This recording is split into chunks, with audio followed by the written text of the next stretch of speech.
Right. దేశంలో ప్రజలు తిరగబడుతున్నారు. ఎవడబ్బా సొమ్మని ఎగ్గొట్టిపోయేవాడు ఎగ్గొట్టిపోతున్నాడు. మేము ఇక్కడే ఉంటే 5 రూపాయల కోసం 10 రూపాయల కోసం మమ్మల్ని ఎందుకు ఇంతగా వేధిస్తున్నారు అని బ్యాంకర్లపైన ప్రభుత్వాలపైన ప్రజలు తిరగబడే పరిస్థితి వచ్చింది. ప్రత్యేకించి మహిళల్లో ఈ రకమైన చైతన్యం వచ్చింది అని అన్నప్పుడు మిగతా సమాజం కూడా స్పందించే అవకాశం ఎక్కువగా కనబడుతూ ఉంది. ఈ వేల కోట్ల రూపాయలు ఎగ్గొట్టే బడాబాబులను వదిలేసి సామాన్య ప్రజానీకాన్ని వేధిస్తున్న బ్యాంకులు కానీ ప్రభుత్వాలు కానీ ఎందుకు ఆ దిశగా పెట్టట్లేదు? జాతి సొమ్ముని అంతగా ఎగరేసుకుపోయి దేశాలు దాటి పారిపోయి ఎక్కడో దాక్కున్న వాళ్ళని వదిలేయడం అనే దాన్ని ప్రజలు జీర్ణించుకోలేకపోతున్నారు. నల్లధనం తీసుకొచ్చే మాటేమో కానీ ఉన్నధనం తరలించకపోతుంటే కళ్ళప్పగిట్టి చూస్తున్న ఈ ప్రభుత్వాల పనితీరుని ప్రజలు ప్రశ్నిస్తున్నారు. తమిళనాడులో గడిచిన వారం మనం చూసాం. ఒక మహిళా రైతు తన భర్తను బ్యాంక్ అధికారులు ₹1,00,000 లోన్ ఇంకా కట్టలేదు అని చెప్పి తన్నుకుంటూ తీసుకెళ్లారనే ఆ విషయంలో పోలీసుల మీద తిరగబడమే కాకుండా అది కోర్టు కేసు దాకా వెళ్ళిన వ్యవహారం చూసాం. ఇప్పుడు తాజాగా మహారాష్ట్రలో నిన్న ఒక మహిళ, ఆమె పేద మహిళేం కాదు, ఉద్యోగం చేస్తున్న మహిళ, కావాలనే ఉద్దేశపూర్వకంగానే ట్రైన్లో టికెట్ కొనకుండా ఎక్కడం, టీసీ టికెట్ అడిగితే నేను కట్టనని చెప్పి అనడం, ఆమెకు ₹250 పెనాల్టీ వేస్తే కూడా నేను కట్టనని గొడవ పెట్టుకోవడంతో ఆమెను జైలుకు పంపించారు. ఆమె అడిగింది ఒకటే మాట, విజయ్ మాల్యాని దేశం వదిలిపెట్టి పారిపోయేదాకా చూసిన ఈ ప్రభుత్వం విజయ్ మాల్యాని తీసుకురండి, అప్పుడు నేను టికెట్ కొంటానని చెప్పి కావాలనే ప్రజల్లో ఒక రకమైన చైతన్యం తీసుకురావాలి, ప్రభుత్వానికి కళ్ళు తెరిపించాలనే ఉద్దేశంతో ఒక మహిళ చేసిన ఈ చర్చకు అవకాశం ఇచ్చింది. ఇది మన డిబేట్ నెంబర్ 2.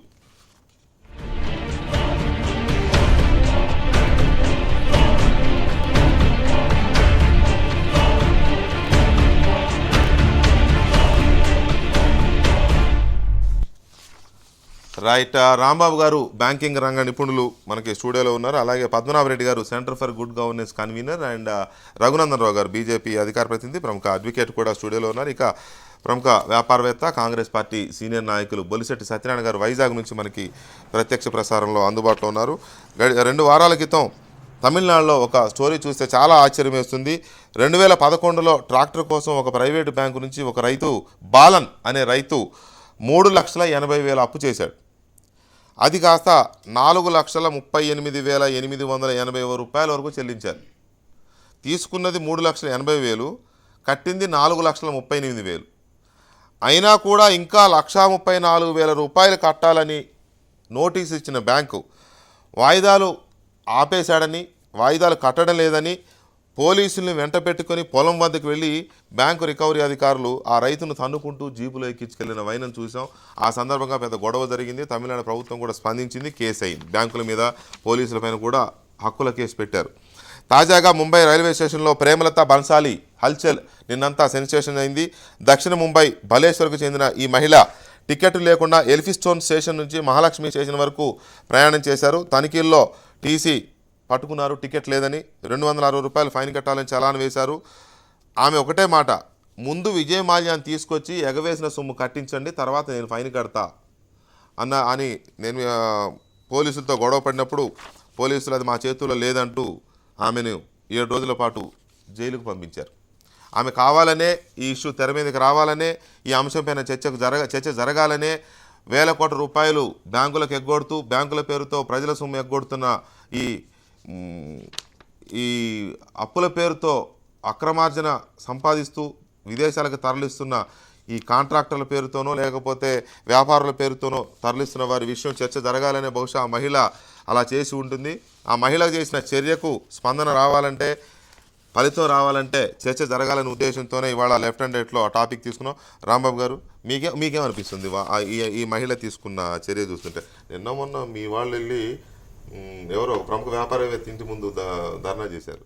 మాజీ ఎంపీ లేటెస్ట్గా నిన్న మొన్న ఒక ప్రముఖ వ్యాపారవేత్త గుర్తు రావట్లేదు, చెప్తాను. దేశం మొత్తం మీద జరుగుతుంది. సో ఈ మహిళ తెగింపుని ఒక రకంగా త్యాగమే. ఆమెకేం ₹10 టికెట్ కొనుక్కునే బదులు 7 రోజులు జైలుకి వెళ్ళాలా? కావాలి దేశంలో ఒక చైతన్యం రావాలని. మీకేమనిపిస్తుంది? తప్పనిసరిగా ఇప్పుడు ప్రజల్లో హాట్ టాపిక్గా ఇవాళ చర్చ జరుగుతున్నది. ప్రధానమంత్రి సైతం 8 లక్షల కోట్ల రూపాయల వరకు రాని బాకీలు ఏర్పడ్డాయని చెప్పడం అనేటటువంటిది తప్పనిసరిగా యాంగ్జైటీ క్రియేట్ చేసేటువంటి అంశమే ఇది. సో ఈ రీషెడ్యూల్ అడ్వాన్సెసా లేకపోతే రాని బాకీలా, ఇవన్నీ కలిపినటువంటి పెద్ద మొత్తం మొట్టమొదటిగా దేశంలో బ్యాంకుల్లో ఇంత పెద్ద మోసం జరిగింది కొంతమంది ద్వారా అనేటటువంటి ప్రజల్లో చర్చకు వస్తుంది. అంచేత దీన్ని బేస్గా తీసుకుని ఆమె ఈ రకమైన రియాక్షన్ అనేటటువంటిది తప్పనిసరిగా అందరూ దాన్ని పాజిటివ్గా తీసుకోవాల్సిందే. అయితే ఇక్కడ వచ్చింది ఏంటంటే తను మనీ ఎగ్గొట్టమే కాకుండా ఆ రకమైన రిపెంటెన్స్ ఎక్కడా కూడా చాలామంది మొహాల్లో కనిపించట్లేదు. నేను జెన్యూన్ బిజినెస్ చేసినా కదా, నష్టపోయినా కదా అనేటటువంటి వాదన తప్పిస్తే నా ఫినిష్డ్ గుడ్ అనేటటువంటిది మార్కెట్ చేయలేకపోయినా నేను ఫైనల్గా దీన్ని ఏదో రకంగా రీపే చేస్తాను అనేటటువంటి. ఇవాళ బ్యాంకర్స్ కానీ లేకపోతే ప్రభుత్వాలు కానీ ఇంత 8 లక్షల కోట్లకు సంబంధించిన ఈ రాణిబాకికి సంబంధించిన వ్యక్తుల యొక్క సెక్యూరిటీస్ ఏ రకంగా ఉన్నాయన్నది కూడా దాన్ని బహిర్గతంగా బయటికి చెప్పాలి. అదర్వైజ్ ఏమవుతుందంటే ఇప్పుడు ఇంత పెద్ద మనీ కనుక ఒకవేళ రేపు పొద్దున్న తిరిగి రాకపోయిన రోజున తప్పనిసరిగా 25 పబ్లిక్ సెక్టార్ బ్యాంకులు దెబ్బతినే ప్రమాదం. సో ఏ పబ్లిక్ సెక్టార్ బ్యాంకులు అయితే సొసైటీలో ఒక సోషల్ లెండింగ్ ఇన్స్టిట్యూషన్గా ఉండి సొసైటీని డెవలప్ చేసేటటువంటి ప్రాసెస్లో ఇంతకాలం 69 సంవత్సరం తోడ్పడ్డాయో ఆ పబ్లిక్ సెక్టార్ బ్యాంకులోకి ఎగ్జిస్టెన్స్ దెబ్బతింది. అందుకని ఆ మహిళ రకంగా రియాక్ట్ అవటం అనేటటువంటిది అంతర్లీనంగా ఆవిడ లోపల ఉండేటటువంటి కోపం, ఆవేశం తప్పనిసరి. మీరు అన్నట్టు ఏంటంటే టికెట్ కొనుక్కోలేని తనం కాదు అది. నా కళ్ళ ముందు నా డబ్బు, ఇది ప్రజల డబ్బుని బ్యాంకర్స్ దాన్ని మళ్లించారు. సో బ్యాంకర్ల నిర్లిప్తత ఎంత ఉంది, బ్యాంకర్ల యొక్క బాధ్యతారాహిత్యం ఎంతవరకు ఉంది, ప్లస్ చట్టాలు కానీ ప్రభుత్వం కానీ ఈ రకంగా ఏం చేస్తున్నాయి అనేట్ల కోపం ఆవిడ తప్పనిసరిగా ప్రదర్శించింది. ఆవిడ బయటపడింది, చాలామంది బయటపడలేదు. సో బయటపడినటువంటి వ్యక్తులందరికీ కూడా ఒక రకమైనటువంటి కోపం లేదు రాంబాబు గారు, ఆమె నిజమే మీరు అన్నది. చాలామందికి ఆ లోపల ఉన్నా కూడా ఎవరో ఒకరు పిల్లి మెడలో గంట కట్టాలన్నట్టుగా ఇవాళ ఆమె కట్టింది. డెఫినెట్గా ఇది ఒక ఉద్యమ రూపం తీసుకునే ఛాన్సెసే కనపడతా ఉన్నాయి.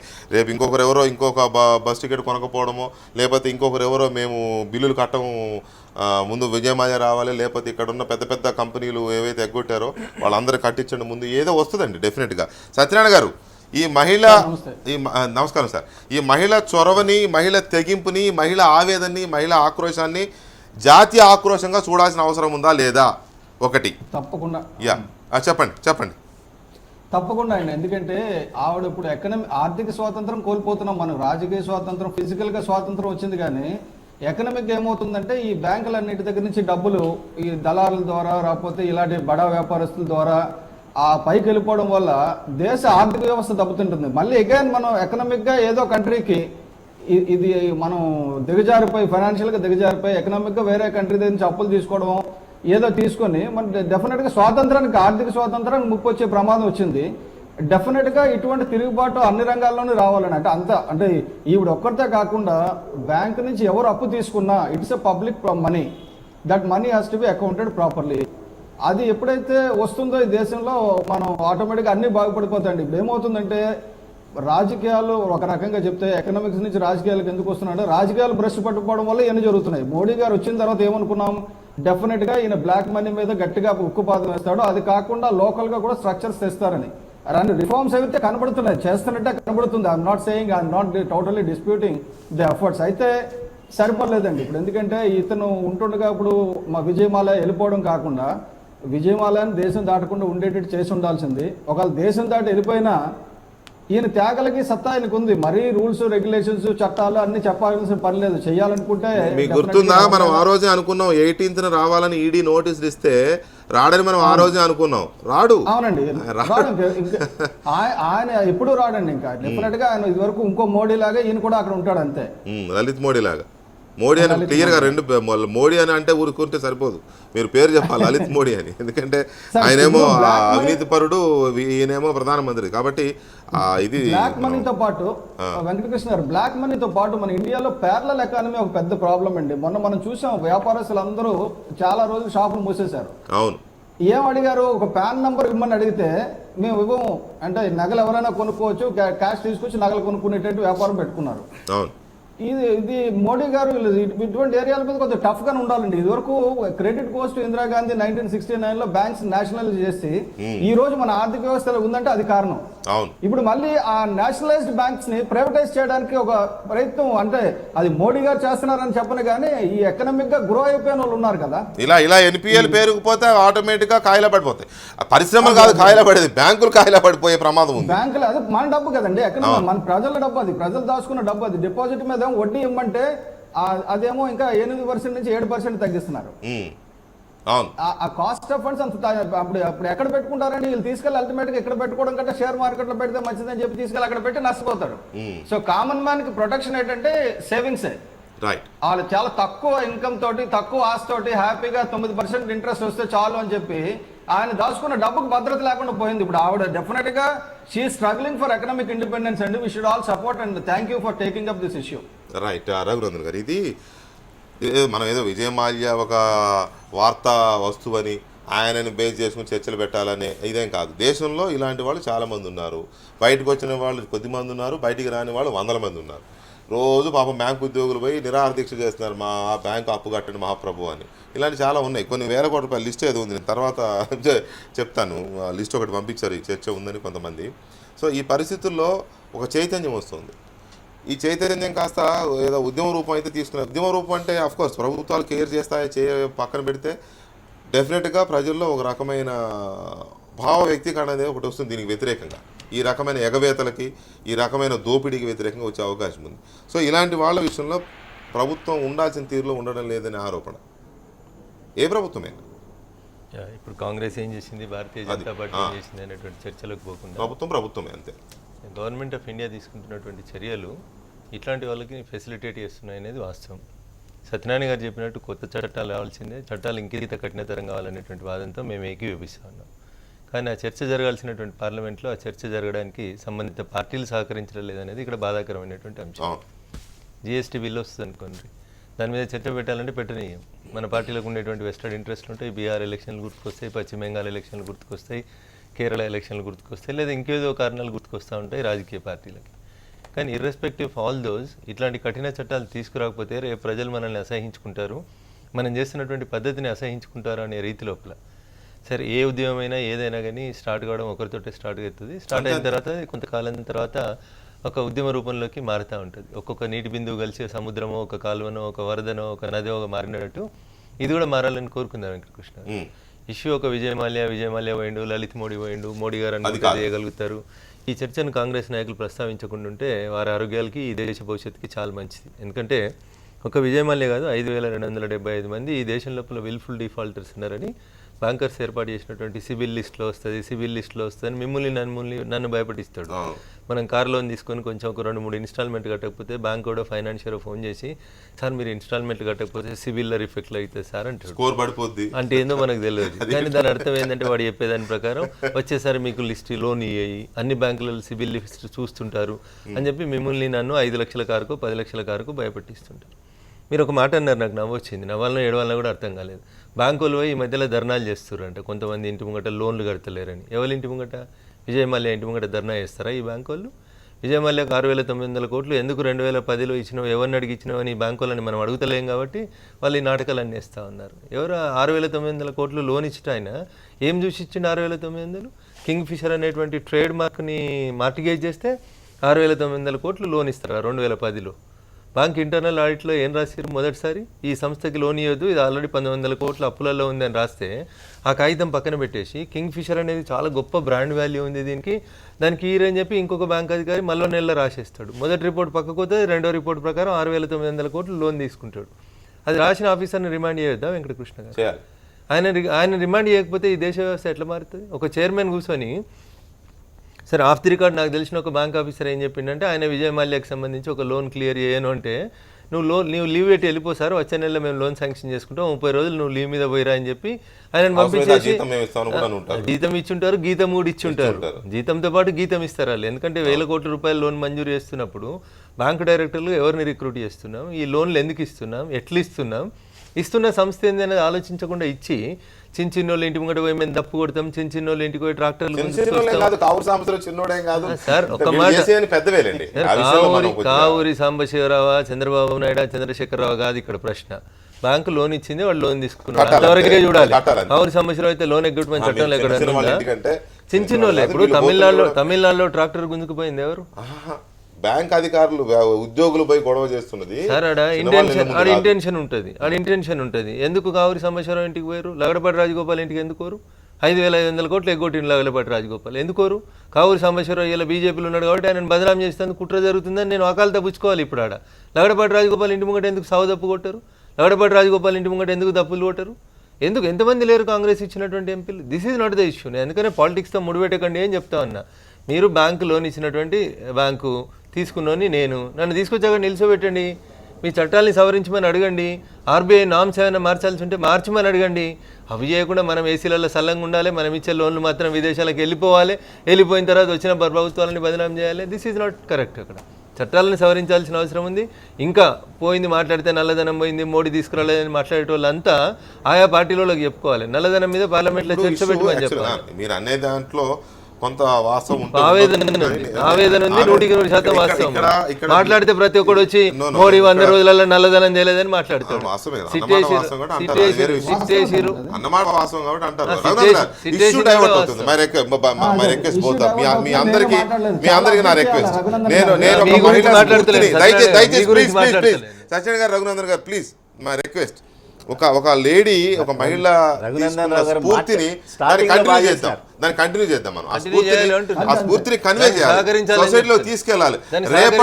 రేపటి నుంచి ఈ దేశంలో మీరు అన్నారు 5,900 మంది, 5,900 మంది 900 మంది నాకు తెలియదు ఎంతమంది అయినా సరే, తీసుకున్న 1,000 కోట్ల రూపాయలు బ్యాంకులు కట్టేదాకా మేము బ్యాంకు లోన్లు కట్టం, మేము బిల్లులు కట్టం అనే ఒక పెద్ద ఉద్యమం వస్తే తప్ప ఇది ఆగే పరిస్థితి లేదు. దోపిడీ కొనసాగే పరిస్థితి ఉంది. పద్మనాభ రెడ్డి గారు, మీ అబ్జర్వేషన్ ఏంటి దీని మీద, జరుగుతున్న దాని మీద? మీరు కొంత వర్క్ కూడా చేశారు దీని మీద, ఎందుకు ఈ రకమైన దోపిడీ జరుగుతుంది? మహిళ గురించి అది సింబాలిక్ బాగానే ఉంది, కానీ అందరు అలా విధానం చేస్తే అరాచకం అయిపోతుంది. ప్రతి వారు అంటే ఎలక్షన్లు వస్తున్నప్పుడు మాత్రం మీరు బిల్లులు కట్టకండి, మేము వచ్చినాక మాఫీ చేస్తామని చెప్తే మనం ఓట్లు వేసాం సార్, ఓట్లు వేయించాం, అటు దిక్కు డ్రైవ్ చేయడం అప్పుడు కరెక్ట్ అయింది. ఇప్పుడు ప్రజలు స్వచ్ఛందంగా వాళ్ళ డబ్బులు వసూలు చేయండి అని అడిగటం తప్పేలా అవుతుంది. వాడు వేసుకుపోవడం కరెక్ట్ అయినప్పుడు వాడి దగ్గర వసూలు చేయండి అని మీరు అడగడం తప్పేలా అవుతుంది. సింబాలిక్ గా ఆమె చెప్పిన దానికి సపోర్ట్ చేసినా గానీ తెల్లారి ఇప్పుడు అందరు అదే పని చేస్తే ప్రభుత్వాలు నడవాయి. అది పద్ధతి కాదు. ఆ విధంగా ఎంకరేజ్ చేయదు. ఒకటి ఇక్కడ ఏంటంటే యాక్చువల్లీ ఈ బ్యాంకింగ్ రంగంలో గవర్నమెంట్ ఒక వైట్ పేపర్ ఇష్యూ చేయాలి. ఎక్కడ తప్పు జరుగుతుందంటే మన అరుణ్ జైట్లీ గారు చక్కగా చెప్పినారు పార్లమెంట్లో, ఈ 8-9 లక్షల కోట్లలో ప్రజల బాకీ అంతా 3 లక్షల కోట్లే, మిగిలిన 5 లక్షల పైబడి కోట్లు ప్రభుత్వం స్థానికంగా ఉన్న లోకల్ రీజనల్ పార్టీసు ఎన్నికల్లో గెలవడానికి అడ్డగోలుగా విద్యుత్ సంస్థలను వాళ్ళను అప్పులు తీసుకోమన్నాయి. వీళ్ళు షూరిటీ ఉన్నారు. హర్యానాలో 70,000 కోట్లు అక్కడ విద్యుత్ సంస్థ బ్యాంకులకు బాకీ ఉన్నది. మన తెలుగు రాష్ట్రాలలో 30-35,000 కోట్లు 2 జెన్కోస్ ట్రాన్స్కోర్ట్ కలిసి బ్యాంకులకు బాకీ ఉన్నాయి. బ్యాంకులకు షూరిటీ ఎవరు ఇచ్చినారు? స్టేట్ గవర్నమెంట్స్ ఇచ్చినాయి. ఎన్నికల్లో గెలవడానికి బ్యాంకింగ్ వ్యవస్థను నాశనం చేయడానికి ఒక ప్రజలే కాదు కారణం, స్థానికంగా లోకల్ పార్టీస్ నాశనం చేశాయి. దీని మీద అందుకే వైట్ పేపర్ కావాలి. అబ్బా 8 లక్షల కోట్లు 8 లక్షల కోట్లు అంటే అయ్యా అసలు పబ్లిక్ ఎంత ఇవ్వాలా? నిజమే మీరు అన్నది నిజమే. వైట్ పేపర్ ఓకే, వసూలు చేసేది ఎట్లా? ఇన్స్టిట్యూషన్స్ మరి వైట్ పేపర్ తో వస్తే వైట్ పేపర్ వస్తే మళ్ళీ మనం రోజు కూర్చొని చర్చ పెట్టుకోవడం అట్లా కాదు. వసూలు చేసేది అంత ఈజీ అయితే ఇంతదాకా రాకపోయేది. ప్రమాదం ఉంది దాని మీద, కానీ ఒక ప్రజలే చేస్తున్నారు అనేది కాదు, ప్రజలది తప్పు ఉంది. బట్ ఇక్కడ ఏంటంటే ముఖ్యంగా కావాల్సింది బ్యాంకింగ్ వ్యవస్థలో ఎవరు ఇచ్చినారు ఈ లోన్స్, ఇంత పెద్ద లోన్స్ మనం చూస్తూ ఉన్నాము. సామాన్య 3 times ఇప్పుడు సపోజ్ నాకు 1 లక్ష రూపాయలు ఇట్లా లోన్ కావాలంటే 3 లక్షల షూరిటీ అదో ఇదో తీసుకుంటారు. వేరాజ్ ఇప్పుడు ఈ డిఫాల్ట్ అయిన అన్నీ కూడా 10% లోన్ మీద ఇచ్చినారు, 10% షూరిటీ మీద. యాక్చువల్లీ నాన్ పేయింగ్ అసెట్ అంటే ఏంటంటే ఏమంటారు? 10% ఉంటుంది, అసలు 1% కూడా ఉండదు. సో ఇప్పుడు ఇక్కడ ఏంటంటే నాన్ పర్ఫార్మింగ్ అసెట్ అంటే ఏంటంటే ఏదైనా ఒక లోన్ ఇచ్చినప్పుడు వడ్డీ రెగ్యులర్గా రావాలి. ఎప్పుడైతే వడ్డీ రావడం బంద్ అయిపోయిందో that loan is not performing, కాబట్టి అది నాన్ పర్ఫార్మింగ్ అసెట్ కింద అవుతుంది. ఇంకోటి బ్యాంకింగ్ నార్మ్స్ ప్రకారంగా 3 వాయిదాలు చెల్లించినట్టయితే అది డిఫాల్ట్ కిందికి పోతుంది అన్నమాట. సో ఇప్పుడు చాలా ఏదైతే లోన్స్ తీసుకున్నారో పెద్ద అన్ని కూడా 2001 నుంచి 2010 వరకు పెద్ద మొత్తంలో తీసుకున్నాయి. మరి దీని మీద బ్యాంకర్స్ ఏం చేసినారు? ఇప్పుడే మనం మాట్లాడుతుంటే నాకు మెసేజ్ వచ్చింది. నా కొలీగే, మా HMTVలో పనిచేసే నా కొలీగ్ మెసేజ్ పెట్టాడు. Walked into HDFC Bank to know whether I am eligible to get a loan or not, personal loan. First question he asked was, where do you work? I said, I work for a TV channel. Immediately he said, we don't give loans to media people. Felt ashamed. అంటే తను media person, నా colleague కాబట్టి media అని చెప్పాడు, ఆయన కూడా media అన్నాడు. కానీ 3 పీలుకి ఇవ్వరు. 3 పీలు, పోలీస్, లీడర్, ప్రెస్. ఈ 3 పీలకి ఇవ్వకూడదని బ్యాంకులు పెట్టుకున్న అన్అఫీషియల్. ఏ బ్యాంక్ ఆఫీసర్ అయినా రిటర్న్ ఇస్తాడండి, ఇవ్వరు. అంటే ఏం పాపం, మేమేం పాపం చేసాం? చట్టం అంత తెలుసు దుర్మార్గులం కదా. ఏమన్నా? విజయ మాల్యా మనకు కంటే చట్టం తీసిపోయామా? తెలుసు. మనకు చట్టం తెలుసు కదా. విజయ మాల్యా కంటే మనకు చట్టం తీసిపోయామా? తెలుసు కాబట్టి వాళ్ళకి నచ్చం. ఇంకోటి ఇక్కడ ఏంటంటే ఆ మధ్యలో మైక్రో ఫైనాన్స్ అని పెద్ద ఎత్తున వచ్చింది. అవును, వాళ్ళు అక్కడ మజిల్ మ్యాన్ పెట్టి ఎంత దుర్భాషలాడుతూ మహిళల దగ్గర ఇళ్ళలో బిందెలు ఎత్తుకెళ్ళారు, పుస్తలు ఎత్తుకెళ్ళారు. ఆత్మహత్యలు చేసుకునే దాకా కూడా వచ్చింది. అవును. ఇప్పుడు ఎప్పుడైతే ఈ పేద ప్రజల మీద ఇంత గట్టిగా చేసినారో మరి పెద్దవాళ్ళ మీద ఎందుకు చేయరు? అంటే సిస్టమ్ లోపల బ్యాంకింగ్ రంగంలో సపోజ్ నేను డిఫాల్ట్ అయితే కోర్టుకు పోవడానికి చాలా తక్కువ ఛాన్సెస్ ఉన్నాయి. వాళ్ళకు ఒక ట్రైబ్యునల్ ఉంటుంది. ఆ ట్రైబ్యునల్లో కొందరు మెంబర్స్ ఉంటే వాళ్ళ దగ్గర ఫైల్ చేయాలి మొదలు. అది గొడది తెగది చాలా దినాలు నడుస్తుంది. అక్కడి నుంచి సూట్ ఫైల్ చేయడానికి మళ్ళీ కోర్టుకు వెళ్ళాలి, అప్పుడు వెళ్ళాలి. దీని బదులుగా ఐపీసీలనే ఇది క్రిమినల్ కాన్స్పిరెన్సీ అని చీటింగ్ అనో 2 పెడితే అందరినీ లోపలేయచ్చు. పీడీ యాక్ట్ కింద చేస్తే 6 నెలలు బెయిల్ కూడా దొరకదు. దెబ్బకు ఒక 15-20 మందిని 1 ఇయర్ దాకా బెయిల్ కూడా దొరకదు. ఒక 20 మందిని లోపలేయండి, తర్వాత చూద్దాం. ఇక్కడ అంతే. మరి పేర్లు చెప్పొచ్చో చెప్పకూడదో అంటే మళ్ళీ వాళ్ళు డిఫర్మేషన్ అంటే ప్రాబ్లం అవుతుందేమో నాకు తెలియదు. నాకు వచ్చిన డీటెయిల్స్ దీని మీద నేను పొద్దు నుంచి చేస్తుంటే వచ్చిన డీటెయిల్స్, ప్రపంచంలోనే అతిపెద్ద గ్రూప్ అయి ఉండి ఈ దేశ రాజకీయాలను శాసిస్తున్న గ్రూపు 1,25,000 కోట్ల రూపాయలు బకాయి ఉంది. ఇంకొక పెద్ద మార్వాడి గ్రూపు 1,03,000 కోట్ల రూపాయలు. ఇంకొక గ్రూపు 1,01,000 కోట్ల రూపాయలు. ఈ మధ్యకాలంలో ప్రధానమంత్రి గారికి బాగా దగ్గర అని చెప్తున్న ఒక గ్రూపు 96,000 కోట్ల రూపాయలు. ఇంకొక ఇంటర్నేషనల్ మల్టీనేషనల్ కంపెనీ ఇంకొకటి ఇండియన్ బేస్డ్ ఎంఎన్సి 75,000 కోట్ల రూపాయలు. ఇంకొకటి ఆ మధ్య బొగ్గు కుంభకోణంలో ఉన్న ఒక స్టీల్ దీనికి సంబంధించిన గ్రూపు 58,000 కోట్ల రూపాయలు. ఇక మన దగ్గరకు సంబంధించిన ప్రపంచ ప్రఖ్యాత ఇన్ఫ్రా కంపెనీ ఒకటి 47,976 కోట్లు. మన దగ్గర కన్స్ట్రక్షన్ ఇన్ఫ్రా చేసే ఓ మాజీ ఎంపీ గారికి సంబంధించిన కంపెనీ 47,102 కోట్ల రూపాయలు. ఇంకొక నార్త్ ఇండియన్ పొలిటికల్ గ్రూప్ 45,000 కోట్ల రూపాయలు. ఇక మన దగ్గర కమర్షియల్ కాంప్లెక్స్లు, మల్టీప్లెక్స్లు అవి ఇవి చేస్తూ ఇన్ఫ్రా రంగంలో ఉన్న పెద్ద గ్రూప్ 33,933 కోట్ల రూపాయలు ఉన్నట్టుగా ఒక డేటా. దాంతోపాటు మా పద్మనాభరెడ్డి గారు రైట్ టు ఇన్ఫర్మేషన్ యాక్ట్ కింద తీసుకున్న ఇది ఓన్లీ ఆంధ్ర బ్యాంక్, అంటే తెలుగు రాష్ట్రాలకు సంబంధించిన ఆంధ్ర బ్యాంకులో ఎన్పిఏలుగా ఉండిపోయి ఇక రావు అని తేల్చిన ఖాతాలు ఉదాహరణ కొన్ని చూస్తే స్టెర్లింగ్ బయోటెక్ 354 కోట్లు, స్టెర్లింగ్ ఆయిల్ 260 కోట్లు. ఇవి రావు, ఇది జనం సొమ్ము, ఇవి రావు ఇంకంతే. ఆర్కిడ్ కెమికల్స్ అండ్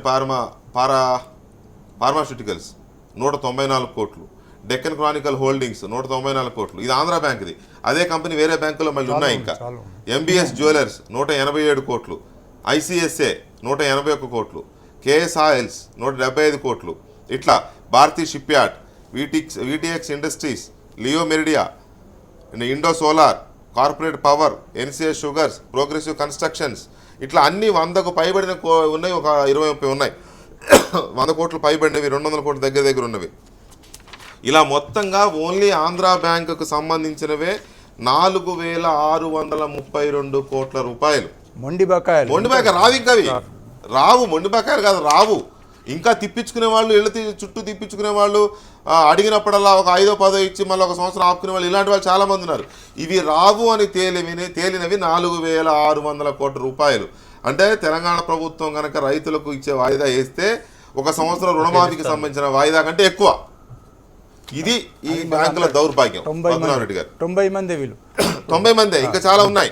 బ్యాంకులు అనాలిసిస్ చేస్తే ఒక 5 టోటల్ బారోయర్స్ ఒక మనం 100 అనుకుంటే ఒక 5% బారోయర్సే 80% డబ్బు తీసుకున్నారు. మిగిలిన 95% ప్రజలు 15-20% ఉండి ఉంటారు. ఏది రైతులు కానీ, మీలాంటి నాలాంటి చిన్న చిన్న ఉద్యోగులు కానీ. సో ప్రభుత్వానికి ఏదో కొన్ని లక్షల బకాయిదారులు లేరు, యావరేజ్ ఒక 4-5 వేల మంది ఉంటారు. వీళ్ళని పట్టుకోవడం కూడా పెద్ద పని కాదు. కాకపోతే వీళ్ళు అన్నది లేదు, చట్టంలో వీక్నెస్ ఉంది. ఇప్పుడున్న పరిస్థితులలో చట్టంలో వాళ్ళని అరెస్ట్ చేయడానికి కూడా లేదు. కాబట్టి దీన్ని ఇమీడియట్గా కావాల్సింది ఏంటంటే చట్టంలో మార్పు కావాలి. ఇది ఏదైతే ఫైనాన్షియల్ అఫెన్స్ ఉందో ఇది క్రిమినల్ అఫెన్స్ కిందకి కన్వర్ట్ చేయాలి. దీన్ని చీటింగ్ కిందకి తీసుకోవాలి. సత్యనారాయణ గారు, ఇక్కడ ఎస్ సార్. సరే ఇవి రావాలంటే ఏం చేయాలి? ఇప్పుడు మనం చూసాం ఈ ఒక్కొక్క కంపెనీ 1,000 కోట్ల రూపాయలు ఉన్నాయి. ఆంధ్ర బ్యాంకుదే మనం 4,600 కోట్ల రూపాయలు చూసాం. ఇక రావని తెలిసినవే. సో ఇవి రావాలంటే ఏం చేయాలి?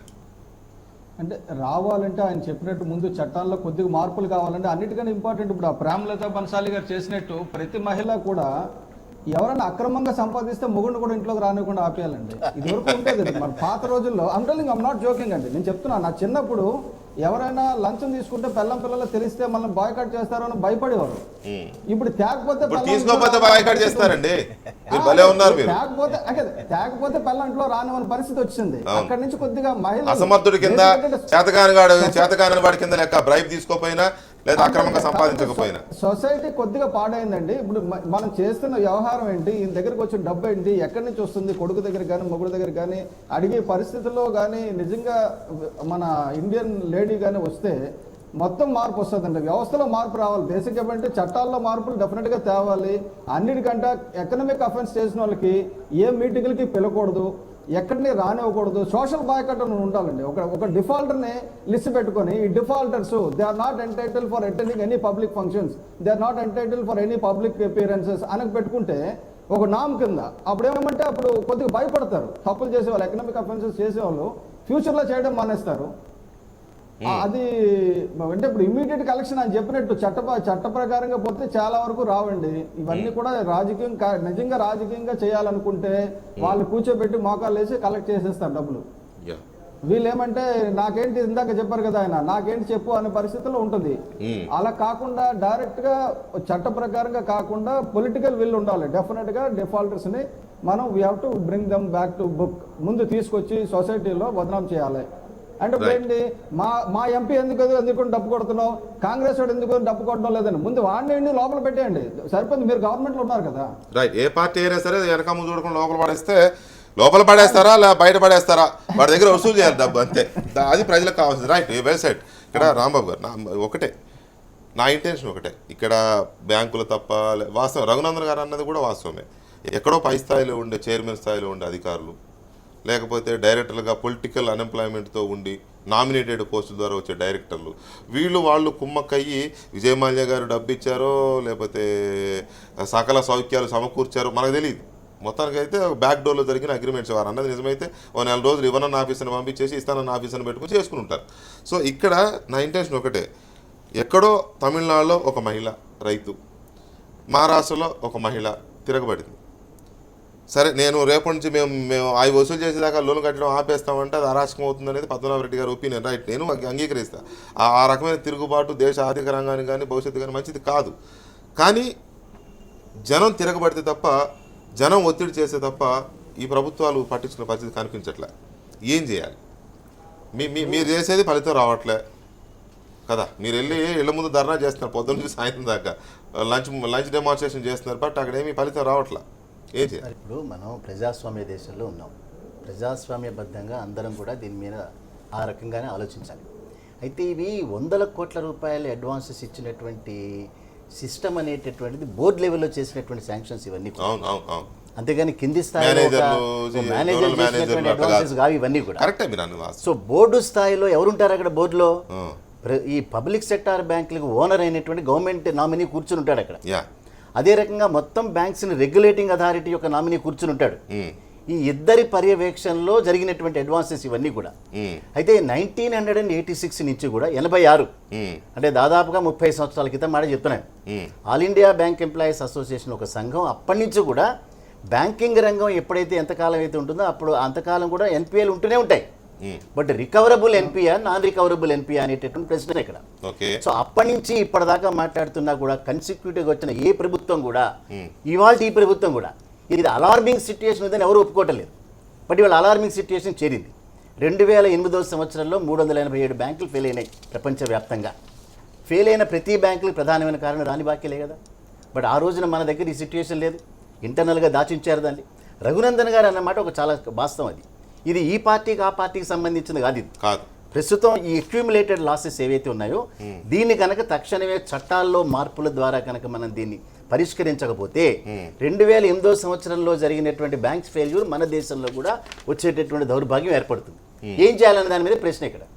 అయితే ఇచ్చినటువంటి అడ్వాన్సెస్ ఏవైతే ఉన్నాయో అవి రికవర్ చేయడానికి సెక్యూరిటీస్ లేవా, ఇవి దీనికి సమాధానం కావాలి. ఇప్పుడు బ్యాంకులు కూడా సమాధానం చెప్పాల్సిందే ఇచ్చినటువంటి వాటి మీద. బట్ ఈ శాంక్షన్ చేసిన అడ్వాన్సెస్ అన్నీ కూడా టాప్ లెవెల్లో చేసినప్పుడు బోత్ రిజర్వ్ బ్యాంక్ గవర్నమెంట్ యొక్క దృష్టిలో కనుక ఉన్నప్పుడు వీటిల్ని అరికట్టేటటువంటి ఆ చర్య తీసుకోలేకపోయినారు. ఇప్పుడు ఏం చేయాలి? ఇప్పుడు ఎంత 3,60,000 కోట్ల రూపాయలు అని చెప్పి స్వయాన మన ఆర్థిక మంత్రి గారే డిక్లేర్ చేశారు. ఈ 3,60,000 కోట్ల రూపాయలు రికవర్ చేయడానికి దగ్గర పద్ధతి ఉంది. పద్మనాభరెడ్డి గారు చెప్పారు, ఇదే reserve bank of India governor కూడా అదే మాట చెప్పారు. ఒక ఇద్దరిని మీరు లోపల పెట్టండి, తర్వాత మిగతా వాళ్ళందరికీ సంకేతాలు వెళ్తాయని. ఇప్పుడు పరిస్థితి ఈ సివిల్ నేచర్లో ఉండేటటువంటి చర్యలు కానీ డెట్ రికవరీ ట్రిబ్యునల్స్లో అసలు మెకానిజమే లేదు. వాటి ద్వారా మీరు పరిష్కరించుకోవడం అనేది అది సాధ్యం కాదు. ఇది వాళ్ళకి తెలుసు కాబట్టి ఈ రకమైనటువంటి నాటకాలు ఆడుతున్నారు వాళ్ళందరూ కూడా. ఇప్పుడు మనం చేయాల్సిన తక్షణ కర్తవ్యం దీని క్రిమినల్ నేచర్లోకి వెళ్లాల్సిందే. ఎందుకంటే అలార్మింగ్ సిచ్యువేషన్లో వెళ్ళింది. ఎంత అలార్మింగ్ సిచ్యువేషన్ అంటే స్టేట్ బ్యాంక్ ఆఫ్ ఇండియాలో 72,000 కోట్ల రూపాయల రాని బాకీలు ఉన్నాయని మొన్న డిసెంబర్లో డిక్లేర్ చేశారు. వారే అక్కడున్న చైర్పర్సనే రేపు మార్చిలో ఇంతకంటే ఎక్కువ ఉంటాయని చెప్పారు. పంజాబ్ నేషనల్ బ్యాంక్లో 40,000 కోట్ల రూపాయలు అయినాయి ఆల్రెడీ. పంజాబ్ నేషనల్ బ్యాంక్ రేపు పొద్దున మార్చికి వచ్చేటప్పటికి మరింత అధ్వానమైన పరిస్థితి వస్తుంది. సో రేపు మార్చి బ్యాలెన్స్ షీట్లో మరింత అధ్వానంగా వెళ్ళినప్పుడు ఈ బ్యాంకులు ఎవరు సేవ్ చేయాలి? సేవ్ చేయాల్సింది ప్రస్తుతం ప్రభుత్వం కొంత అరికట్టాలి. దీనిలో అరికట్టాలంటే చట్టాల్లో మార్పులు చేయాలి. రికవరీ కావటం లేదు. సో బ్యాంకు ఉద్యోగస్తులు ఒక ధర్నా చేయగలుగుతారు, లేదా వాళ్ళ దగ్గరికి వెళ్ళి ఒక మెమరాండం ఇవ్వగలుగుతారు. అంత బియాండ్ దట్ సెక్యూరిటీలు రిలీజ్ కావాలి. సెక్యూరిటీలు రిలీజబుల్ సెక్యూరిటీస్ ఉన్నాయా లేవా ఇది ప్రభుత్వాలు చేయాలి. అచ్చా బ్యాంకులో ఇంటర్నల్ సిస్టమ్ ఒకటి ఉంది. 1 కోటి రూపాయలు పైబడి కనుక ఏదైనా కనుక అడ్వాన్స్ ఫెయిల్ అయితే డైరెక్ట్గా దాన్ని central bureau of investigation hand over చేయాలి. సిస్టమ్ అది. సో బ్యాంకులో ఉండే వ్యవస్థకు ఒక జనరల్ మేనేజర్ నాయకత్వం వహిస్తాడు. ఆ జనరల్ మేనేజర్ ఆ బ్యాంకులో ఉన్న అతను జనరల్ మేనేజర్ అవ్వడు, వేరే బ్యాంక్ నుంచి పట్టుకొస్తారు. ఈ జనరల్ మేనేజర్ డైరెక్ట్గా సిబిఐకి ఆయన లాయల్గా ఉంటుంటాడు, ఆయన పరిస్థితుంటాడు. బట్ ఇప్పుడు liaison but 1 crore advances CBI దగ్గర కిందకి వెళ్ళి సిబిఐ డైరెక్టర్ చెప్తున్నారు మా దగ్గరికి రాలేదని. అదే వ్యవస్థ చెప్తోంది స్టేట్ బ్యాంక్ ఆఫ్ ఇండియాలో 72,000 కోట్ల రూపాయలున్న 13 కేసెస్ కంటే ఎఫ్ఐఆర్ ఫైల్ చేయలేదని చెప్తున్నారు. సో అంచేత మొత్తం సిస్టంలో అడుగడుగునా ఉండబట్టి ఈ రకమైన పరిస్థితి. అంచేత దీనిలో ఎవరిని స్పేర్ చేయాల్సిన అవసరం లేదు. ఏదో మనకి చిన్నప్పుడు చెప్పినట్టు spare the rod spoil the చేయలేనట్టుగా ఇప్పటికైనా కనుక సరైనటువంటి చర్యలు తీసుకోకపోతే ఈ బ్యాంకింగ్ వ్యవస్థ నాశనం అయిపోతుంది. పబ్లిక్ సెక్టార్ రంగం అనేటటువంటి సొసైటీ డెవలప్ చేసేటటువంటి ఇన్స్టిట్యూషన్స్ ఇవన్నీ కూడా. మొన్న జనధన యోజన అనేటటువంటి కార్యక్రమంలో 14 కోట్ల ఖాతాలని మొబలైజ్ చేయాలని ప్రభుత్వం దాన్ని ఒక ఇదిగా పెట్టుకుంటే 13,80,00,000 ఖాతాలు పబ్లిక్ సెక్టార్ రంగంలో ఓపెన్ అయినాయి. సో అంచేత సొసైటీ పట్ల బాధ్యత ఉన్నటువంటి బ్యాంకులు ఇవన్నీ కూడా అవి విపత్కర పరిస్థితిలో పడ్డాయి. ఒకవేళ బ్యాంక్ అధికారి కనుక దీనిలో తప్పు చేస్తే తప్పనిసరిగా బ్యాంక్ అధికారి మీద చర్యలు తీసుకోవాల్సిందే. బట్ కళ్ళ ముందు వీళ్ళందరూ కనిపిస్తూ ఒక రకమైనటువంటి మంచి విలాసవంతమైన జీవితాన్ని అనుభవిస్తూ నేను కట్టలేను అనేటటువంటి దానికి సమాధానం ఇవాళ మనం రాబట్టాలి. అందుకని క్రిమినల్ యాక్షన్ చర్యలు చేపట్టాలి. వాళ్ళ యొక్క వ్యక్తిగత ఆస్తుల జోలికి కూడా వెళ్ళాలి. ఇవాళ డిఆర్టీ వెళ్ళింది, అప్పటికే ఆయన 40 కోట్ల రూపాయలు ఆయన పక్క పెట్టేసుకున్నాడు అనుకోండి.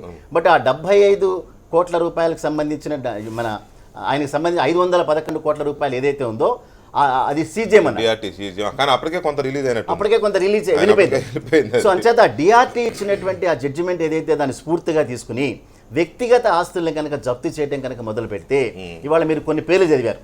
ఇక్కడే మన దగ్గర ఒక ఛానల్లో షేర్లు అమ్ముకునేటువంటి ఒక ఆయన ఆంధ్ర బ్యాంక్లో 1,000 కోట్ల రూపాయలు దానికి బాకీ ఉన్నాడు. ఇక్కడేమో నేను షేర్లు అమ్ముకుని 1,000 కోట్లు సంపాదిస్తాను, అక్కడ కట్టండి అంటే ఇది అన్యాయం. ఇది సో బ్యాంకింగ్ వ్యవస్థ నాశనం అవుతుంది. వ్యవస్థను కనుక మనం దృష్టిలో పెట్టుకున్నప్పుడు ఇండివిజువల్స్ లెక్కలోకి రారు. ఇండివిజువల్స్ ఎంత పెద్ద వాళ్ళైనా సరే వాళ్ళ మీద చర్య తీసుకోవాలి. రఘునందన్ గారు, ఇది పొలిటికల్ కరప్షన్కి పరాకాష్ట, నో డౌట్. ఇందులో పార్టీలు ఏమైనా కానివ్వండి, మనం పార్టీ గురించి మాట్లాడుకోవాల్సిన అవసరమే లేదు. బహుశా అన్ని పార్టీల వాళ్ళు ఉండవచ్చు డెఫినెట్గా. ఎందుకంటే ఇవాళ విజయమాల్యా గారు 9,000 కోట్ల రూపాయలు వేసుకుని వెళ్ళిపోయాడు అని అంటే అందులో 1,000 కోట్లు 2,000 కోట్లు ఈ నాయకులకి పలహారం మంచిగా ఉంటాడు ఖచ్చితంగా, లేకపోతే పని కాదు. మీరు అన్నట్టు ఆయన ఏమైనా లీవ్లో పంపించాడు ఆఫీసర్ని అంటే దాని అర్థం ఏంటి? వచ్చిన ఆఫీసర్కి ఎంతో అంత ఇచ్చినట్టే కదా. అట్లా ఆ డైరెక్టర్లకి, అట్లాగే కాస్త ప్రభుత్వంలో ఉన్న పెద్దవాళ్ళకి అది 5 ఏళ్ల క్రితం జరిగినా, 2 ఏళ్ల క్రితం జరిగినా, 1 ఏడాది క్రితం జరిగిన. సో ఇది పొలిటికల్ కరప్షన్ ఉంది అనేది ఒకటి వాస్తవం. అది పరాకాష్ఠగా జరిగిందనేది వాస్తవం. ఇది కనుక అరికట్టకపోతే, ప్రభుత్వంలో ఉన్న పెద్దలు కనుక ఈ పొలిటికల్ కరప్షన్ మీద దృష్టి పెట్టకపోతే, అది మోడీ గారు ఇంకా అది ప్రభుత్వ పెద్దలు అంటే ఇప్పుడు మన కళ్ళ ముందర ఒకే ఒక హోప్ ప్రైమ్ మినిస్టర్. సో దృష్టి పెట్టాలని కోరుకోవడం తప్పేం కాదు కదా. కాబట్టి ఆయన దృష్టికి రావాలంటే ప్రజల నుంచి ఒక రకమైన ఒక వేవ్ వస్తే తప్ప వారి కాన్సన్ట్రేషన్ కూడా పడకపోవచ్చు. ఇప్పుడు నా బాధ కూడా అదే వెంకటకృష్ణ గారు. మనం టీవీ ఛానళ్ళల్లో ఇంత ఎలాబొరేటెడ్గా డిస్కస్ చేస్తూ ఉంటాం. చర్చ జరగాల్సింది పార్లమెంట్ లో, అది వాస్తవమే. చర్చించాల్సింది గౌరవ పార్లమెంట్ సభ్యులు. అసలు ఉన్న బ్యాంక్రప్ట్స్ అందరూ అక్కడే ఉన్నారు కదా సార్, అక్కడే ఉన్నారు. నేను అదే అక్కడికి దాని గురించి మాట్లాడుకోవడం అన్న ఉన్నదంతా అక్కడే ఉన్నారు. అక్కడికే రాబోతా సగం మంది మంత్రివర్గంలో కూడా నేను అక్కడికే రాబోతా ఉన్నాను. పెద్దల సభకు పోవాల్సింది ఎవరు అంటే డిఫరెంట్ రంగాలలో ఉన్నటువంటి మేధావులు పోవాలి. మరి మన బాధాకరమైనటువంటి విషయం ఏంటంటే పెద్దల సభలో కూడా ఇట్లాంటి పెద్దలే ఉంటాయి. ఇక చట్టాలు ఇంతకంటే మంచిగా వస్తాయని మనం ఎట్లా ఎక్స్పెక్ట్ చేస్తా ఉన్నాం? ఇందాక వారు చెప్పినట్టు, రాంబాబు గారు చెప్పినట్టు, వ్యవస్థలలో ఉన్నటువంటి లోపాలని, లొసుగుల్ని ఆధారంగా చేసుకుని కొంతమంది వ్యక్తులు చేస్తున్నట్టు కొద్దిలో తక్కువైనాడు కానీ రఘునందన్ రావు గారు వెళ్ళాల్సింది అందులోకి, ఎందులోకి ఆ పెద్దల సభలోకి. అది అచ్చా అప్పుడు నేనేమంటున్నాను సార్, నేనేమంటున్నాను, ఎవరో ఒకరి దగ్గర నుంచి ఉద్యమం ప్రారంభం కావాలి. ప్రారంభమైన దాన్ని ఎట్లా చట్ట రూపంలోకి తీసుకురావాలనే విషయంలో ఖచ్చితంగా అధికారంలో ఉన్నటువంటి పార్టీగా, ఈ రోజు అధికారంలో ఉన్నటువంటి పార్టీగా భారతీయ జనతా పార్టీ దానికి బాధ్యత వహించాల్సింది. అయితే ఈ చర్చ ఇంకా దేశవ్యాప్తంగా చర్చ జరగాలి. నాలాంటి వాళ్ళు మీలాంటి వాళ్ళు కోరుకోవాల్సింది ఏంటంటే పార్లమెంట్లో ఎక్కడైతే చట్టాలు చేయబడతాయో ఆ సభలలో దీని మీద సుహృద్భావ వాతావరణంలో చర్చ జరిగితే ఇర్రెస్పెక్టివ్ ఆఫ్ పార్టీస్ తప్పు చేసిన వాళ్ళు ఎవరైనా జైలుకు పంపాలనేటువంటి రీతికి వస్తే ఒక మంచి ఆలోచన వస్తుంది, ఒక మంచి కార్యాచరణకు పోతాం మనం. ఇప్పుడు విజయ్ మల్య గారి కేసు పబ్లిక్ నుంచి తిరుగుబాటు రాకుండా అక్కడ జరగదండి. జరగదు, వాస్తవం అది. నా పాయింట్ కూడా అదే, కరెక్ట్. రఘునందన్ గారు కోరుకోవడంలో తప్పులేదు పార్లమెంట్ లో జరగాలని, కానీ అక్కడ ఉన్న వాళ్ళే కదా మెయిన్ అసలు కల్ప్రిట్స్. జరగదు, ఎందుకంటే ఇదే బీజేపీ ఇదివరకు జిఎస్టీ ఎన్నాళ్ళు ఆపింది కదా, అప్పుడేమో 15%, 18% క్యాప్ కావాలంది. ఇప్పుడేమో అర్జెంట్ గా మేము క్యాప్ అప్పర్ లిమిట్ ఉండకూడదు, జిఎస్టీకి మీరు యాక్సెప్ట్ చేయండి అంటారు. సపరేట్ డిబేట్ అనుకోండి. నేను చెప్పేది ఏంటంటే అక్కడ పెద్దల సభలో కానీ పార్లమెంట్ లో కానీ అంత నీతి మంత్రులు ఎవరు లేరు, పాత గవర్నమెంట్ లో కానీ ప్రెసెంట్ గవర్నమెంట్ లో కానీ. కాబట్టి ప్రజల దగ్గర నుంచి తిరుగుబాటు వస్తే తప్ప ఇది సర్దుబాటు అవుతుంది. మీరు చెప్పింది వెంకటకృష్ణ గారు, మీరు చెప్పింది 100% నేను యాక్సెప్ట్ చేస్తున్నాను. కాంగ్రెస్ నాయకులకున్న జబ్బు, కాంగ్రెస్ నాయకులకున్న జబ్బు ఏంటంటే ఏ చర్చ తీసుకొచ్చినా భారతీయ జనతా పార్టీకి ఏదో ఒక రకం కొంచెం రాజ్యసభలో పాతోడు ఉన్నారు, కొత్తోడు ఉన్నారు. రాజ్యసభలో కొత్త ఎవరు రాలేదు. భారతీయ జనతా పార్టీ వచ్చినాక రాజ్యసభ కొత్త ఎవరు రాలేదు. వాళ్ళు ఉండొచ్చు కదా, సత్యనారాయణ గారు. దాన్ని రాజకీయం చేయవసరం, అన్ని పార్టీల వాళ్ళు ఉన్నారనేది ఒప్పుకుంటాం కదా. డెఫినెట్ గా అంటుంది కదా అని మాకు అంటించకండి దయచేసి. 2002 నుంచి 2010 దాకా జరిగింది. అలాగని మేము పూర్తిగా పవిత్రం అని కూడా మీరు చెప్పకండి దయచేసి. మీరు ఇట్లా ఎటకారంగా ఓపెన్ గా చెప్తున్నాను. వారి బురదలు మీకు అంటించొద్దని మీరు ఎలా అన్నారు? మీ వైపు నుంచి ఉన్న ఎంపీలందరూ మీకు మరి వారికి ఇద్దరికి నా తరఫు నుంచి సూటి ప్రశ్న. మేము అధికారంలోకి వచ్చిన తర్వాత పెద్దల సభకి అట్లాంటి పెద్దలు ఎవరన్నా వచ్చినా చెప్పండి, వీళ్ళు పుట్టే స్పెషల్ డిబేట్ అనేది ఇదే. మీరు వచ్చిన తర్వాత పెద్దల సభకు అలాంటి వాళ్ళు ఇంకా రాలేదు. కానీ ఒక మాట సార్, సత్యనారాయణ గారు, రఘునందన్ గారు వారికి బురద అంటించొద్దు అన్నారు కాబట్టి దానికి సమాధానం చెప్పాల్సిన బాధ్యత నా మీద ఉంది, మీ మీద కూడా ఉంది. మీరు వచ్చిన తర్వాత అలాంటి వాళ్ళని పెద్దల సభకు తీసుకోలేదనే మీరు చెప్పింది వాస్తవమే. అయినప్పటికీ అలాంటి పెద్దల సభలో ఉన్నాయనను ముందేమో వెళ్ళిపోవద్దని నోటీస్ ఇచ్చి, వెళితే మాకు చెప్పండి ఆపండి అని చెప్పి నోటీస్ ఇచ్చి, నిలదిరగకుండానే మళ్ళీ వదిలేసేయండి అని చెప్పి నోటీస్ ఇచ్చింది ఈ గవర్నమెంటేనండి 2 నెలల క్రితమే విజయ్ మల్య గారికి సంబంధించి. అట్లాగే క్యాబినెట్లో మనం చూస్తూనే ఉన్నాం ఎలాంటి వాళ్ళకి మంత్రి పదవులు ఇచ్చారో, ఇష్టం లేకపోయినా ఇచ్చారా, ఇష్టం ఉండి ఇచ్చారా పక్కన పెడితే అదెంత చర్చ జరిగిందో కూడా మనకు తెలుసు. కాబట్టి పూర్తిగా ఎవరు పవిత్రులు కాదు. కాంగ్రెస్ హయాంలో జరిగింది వారే ఒప్పుకున్నారు, మా ప్రభుత్వంలో ఉన్నారని. కాబట్టి అందువల్ల దయచేసి నా రిక్వెస్ట్ మీకు, పార్టీలు వద్దు, ఇక్కడ రాజకీయం అవసరం లేదు. ఇది political corruption, matter of political corruption. దీన్ని బయటకు రావాలంటే మీరేమో పార్లమెంట్లో చర్చ జరగాలనేది మీరు వాదన కరెక్ట్. బట్ పార్లమెంట్ జరగనివ్వరు, జిఎస్టీని జరగనిస్తున్నారా? జరగనివ్వరు, ఇది కూడా జరగనివ్వరు. ఈ దేశం నడిచేదే రాజకీయ నాయకుల మీద, రాజకీయ పార్టీల మీద. రాజకీయాలు వద్దు అంటూ మీరు చర్చ నడిపితే ఏ చర్చ అయినా రాజకీయాల కాడికి వద్దంటో లేదండి. మీరు టఫ్ గా ఉండండి అని చెప్తున్నాం. మన జ్యువెలర్ స్ట్రైక్ చేశారు ఆ పాన్ కార్డు గురించి అని. నిజంగా ఎంత మంచి స్కీమ్ అది, ప్రభుత్వం పెట్టింది. పాన్ కార్డు ఉండాలి అని ప్రభుత్వం పెడితే వద్దని వాళ్ళు సైకి చేస్తే ప్రభుత్వం వెనక్కి తగ్గింది, తప్పలేదు. పరిస్థితి అలా వచ్చింది, అది సిచ్యువేషన్ అలా ఉంది. రఘునందన్ గారు మనం కొంత అర్థం చేసుకోవాలి. నిజానికి గవర్నమెంట్ మంచి స్టెప్ తీసుకుంది. పాన్ కార్డు ప్రతి కొనుగోలు, ఒక్క నిమిషం సత్యనారాయణ గారు ఒక్క నిమిషం, ప్రతి కొనుగోలు, బంగారం కొనుగోలు మీద పాన్ కార్డు ఉండాలని చెప్పింది గవర్నమెంట్, నిర్ణయం తీసుకుంది. బైనోర్ అయి ఉండాలి కదా, వ్యాపారులు స్ట్రైక్ చేశారు, గవర్నమెంట్ వెనక తగ్గాల్సి వచ్చింది. అది జరుగుతుంది. ఆ రోజు మిగతా రాజకీయ పార్టీలన్నీ ముందుకొచ్చి ప్రభుత్వం ఈ నిర్ణయం మీద ఖచ్చితంగా ఉండాలి, ఇది తప్పు, వ్యాపారస్తులు చేసిన తప్పు అని ఒకరు మాట్లాడకపోగా ఒక నిమిషం మీరే ప్రశ్నలు అవుతారు, మీరే సమాధానం చెప్పుకుంటారు. అదే కాంగ్రెస్ పార్టీ రెచ్చగొడుతుంది, ఎలక్షన్ వస్తున్న సందర్భంలో ఇట్లయితే అట్లయితే అంటారు, ఈడికి వచ్చామో నీతి వాక్యాలు చెప్తా ఉంటారు. వాస్తవాలు మాట్లాడితే జీర్ణించుకో శక్తి లేకపోతే ఎట్లా? గొంగళ కూర్చొని అన్నం తినుకుంటే వెంట్రుకలు అంటున్నారు మీరు. పార్లమెంట్ ఉండాలి, రాజకీయాలు ఉండాలి, డెమోక్రసీ, ప్రజలు ఓట్లు వేయాలి, రాజకీయ పార్టీలు ఉండొద్దు, రాజకీయ నాయకులు అందరు దొంగలంటే ఎట్లా వెంకటకృష్ణ గారు? 2014 తర్వాత లోక్సభకి రాజ్యసభకి కామన్ గా జరుగుతుంటాయి. తర్వాత మాట్లాడదాం ఈ ఇష్యూ గురించి మాట్లాడితే బెటర్ ఈ మీటింగ్ లో. రైట్, ప్లీజ్ ఇట్లా ఇరిటేట్ చేస్తారు. ఇరిటేషన్ లేదండి. మీరు ఎందుకు irritate అవుతారు? మీరు ముందే చెప్పారు. ఇది రాజకీయాలు ముందే చెప్పారు కదా. ప్రతిదానికి రఘునాథ్ రాజకీయాలు గారు, ఈ విషయంలో మాత్రం మీరు కాదు, కాదు. చెప్పారు కదా. వారు మిమ్మల్ని ఏం irritate చేయలేదు. వారు ఓపెన్ గా ఆ ప్రభుత్వంలోనూ ఉన్నారు, ఇప్పుడు మేము ఉన్నారు. నిజాయితీగా వింటున్నాము. మాకు టైం ఇచ్చేదాకా మేము ఓపిక విని మాకు టైం ఇచ్చినప్పుడు మేము మాట్లాడుతుంటే రన్నింగ్ కామెంటరీ ఎందుకు దొరా సత్యనారాయణ సారు? ఈ సర్వకాల సర్వ వ్యవస్థలకి సర్వదరిద్రమే కాంగ్రెస్ పార్టీ. ఇంకెందుకు ఎందుకు ఊకరాదు? కొద్దిసేపు 5 నిమిషాలు నన్ను మాట్లాడించిన తర్వాత నువ్వు 10 నిమిషాలు చెప్పు సమాధానం సారు. ఎందుకు వినరు? పార్లమెంట్ అట్లే తయారైంది, మీరు ఈడ కూడా అట్లే తయారైతే ఎట్లా? కొంచెం చదువుకున్న వాళ్ళనే మంచిగా ఉండాలని ప్రజలు కోరుకుంటున్నారు. ఆయన ఏదో చెప్తే మీరేదో దానికి ఎటకారం వేసి మీరే నోటీస్ ఇచ్చిరు, మీరే పారిపోయేదానికి సహకరించారని మీకో ఎటకారము. నేనేమంటున్నాను, తప్పు చేసింది ఎవరైనా వ్యవస్థలో ఉంటే సిబిఐ ఆఫీసర్ తప్పు చేస్తే దాన్ని ఎత్తి చూపెట్టండి వెంకటకృష్ణ గారు అని అడుగుతా ఉన్నాం. మీరే నోటీస్ ఇచ్చారు, మీరే అయ్యా దొరా సార్ మీరు ఆగండి కొద్దిసేపు. ఎందుకట్లా రన్నింగ్ కామెంటరీ ఎందుకు sir? I can't spare 5 minutes?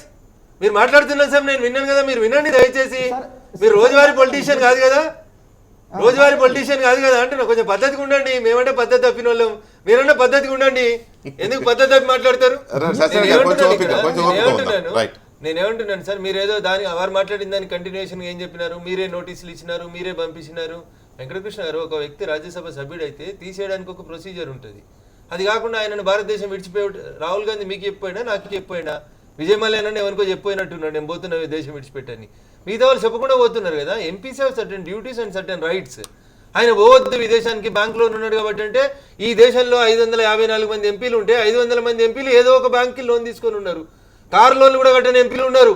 నాకు తెలిసిన ఒక ఆయన ఎంపీ అయినాడు, లోన్ తీసుకుంటే ఫార్చునర్ ఎంపీ టర్మ్ అయిపోయాక వాపస్ తీసుకుపోయినాడు ₹1 కట్టకపోతే. వాస్తవం చెప్తున్నా నేను మీకు, పేరు చెప్పడానికి నాకు సిగ్గు అనిపించి ఊకుంటున్నా. నేను 15 లక్షలు లోన్ తీసుకున్నటువంటి ఒక ఎంపీ గారు, గౌరవ పార్లమెంట్ సభ్యులు, ఎంపీ అయిన మొదట్లలో నేను ఎంపీని చెప్పి షూరిటీ సంతకం పెట్టి కారు లోన్ తీసుకుంటే రికవరీ టీం రికవరీ చేయలేదు. 5 ఏళ్ళు అయిపోయేదాకా, 5వ సంవత్సరం అయిపోయాక కారు ఇచ్చేసి ఆయన తీసుకుపోమని చెప్పి. ఇట్లా చర్చించాలంటే చాలా మంది పెద్దలు ఉన్నారు, మా పార్టీలో కూడా ఉండొచ్చు. తప్పి నేను అంటుంది ఏంటంటే 2014 తర్వాత మోడీ గారు వచ్చిన తర్వాత ఇట్లాంటి గొప్ప సంఘ సంస్కర్తల్ని, ఇట్లా గొప్పగా బ్యాంకుల్ని దోసుకున్నటువంటి పెద్ద మనుషుల్ని మేము పెద్దల సభలకి రానివ్వలేదు అనేది నేను మీ ద్వారా ప్రజలకు చెప్పదలుచుకున్నాను. ఒకరు ఎవరన్నా క్యాబినెట్లో పొరపాటు చేసిన వాళ్ళు ఉంటే సందర్భం చూసి వాళ్ళకి ఖచ్చితంగా ఎక్కడికి పంపాలో అక్కడికి పంపడంలో మోడీ గారికి ఎట్లాంటి ఇబ్బంది లేదు. నేను చెప్తుంది కూడా అదే, మంచి చట్టాలు రావాలి, గతంలో ఉన్నటువంటి చట్టాలు తీసేయాలి. ఇవన్నీ దేశ స్వాతంత్రం ముందు రాసుకున్నటువంటి చట్టాలు. అప్పుడు ప్రజలలో కొంచెం మంచితనం అనేది ఉండే, ఇప్పుడు మంచితనం లేదు. ఎంతసేపు దుర్మార్గంగా ఎట్లా మోసం చేయాలి, ఎట్లా ఎగ్గొట్టాలి అనేటువంటి ప్రజలు ఎక్కువైపోతున్నారు. కాబట్టి వీళ్ళ ఆలోచన విధానానికి అనుగుణంగా సత్యనారాయణ గారు కోరుకున్నట్టు కొత్త చట్టాలను తీసుకురావడం లోపల భారతీయ జనతా పార్టీకి ఎట్లాంటి సందేహం లేదు. ఖచ్చితంగా పాత చట్టాలని 500 చట్టాలని తీసేస్తూ కొత్త చట్టాల కోసం కొంతవరకు మోడీ గారు ప్రయత్నం చేస్తూ ఉన్నారు. వారు చెప్పినట్టు వారి పార్టీ నాయకత్వాన్ని ఒప్పించి ఒక పాజిటివ్ చర్చకి సత్యనారాయణ గారు ముందడుగేస్తే ఈ దేశ భవిష్యత్తు బాగుంటుంది అనేది నా కోరిక. పద్మనాభ రెడ్డి గారు అన్ని సత్యనారాయణ గారు చెప్పండి సత్యనారాయణ గారు చెప్పండి. ఆయన చాలా, ఇప్పుడు మనంతా బీజేపీ అంతా మంచివారు, కాంగ్రెస్ అంతా చెడ్డవారు అంటారు కదా. ఇప్పుడు ఇదివరకు జిఎస్టీ చర్చ పెట్టినప్పుడు పాత టైంలో జిఎస్టీని అడ్డు పెట్టింది వీళ్ళు. ఇప్పుడు ఈ చర్చ మొదలు పెట్టినప్పుడు జిఎస్టీకి సంబంధం లేకపోయినా జిఎస్టీని తీసుకొచ్చి పెడుతున్నది రఘునందన్ గారు. నేను చెప్పింది ఏంటంటే, మనం ఈ మహిళ చేసిన ఉద్యమం మీద డిబేట్ పెట్టారు. దీన్ని మనం నెక్స్ట్ లెవెల్కి ఎలా తీసుకెళ్దామని మారుతూ చక్కగా మాట్లాడుతూ శుతిమెత్తగా మాట్లాడుతూ జిఎస్టీ బిల్లుకి యాక్సెప్ట్ చేయాలి. జిఎస్టీ బిల్లుకి మహిళ సంబంధం ఉంది. నేను తేలేదు ఈ రోజు ఆ టాపిక్, మీరు తెచ్చారు.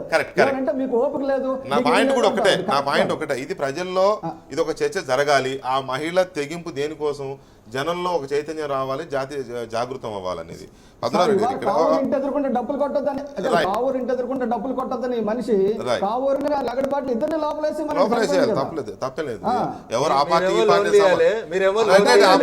మీరేమో ఫండ్స్ తీసుకోవాలి వాళ్ళ దగ్గర, మీరేమో మంత్రి పదవులు ఇవ్వాలి వాళ్ళకి, మేమేమో జైల్లో పెట్టాలి. మరి చెప్తారు సత్యనారాయణ గారు, గౌరవ పార్లమెంట్ సభ్యులుగా 30 ఏళ్ళు బీఫామ్లు మీరు ఇవ్వాలి, వాళ్ళకి 1000 కోట్ల లోన్ ఇచ్చి 500 కోట్లు మీరు దోసుకోవాలి. మీ పార్టీ ఎన్నికల ప్రచారం టైంలో మీకు రూల్స్ గుర్తురావు.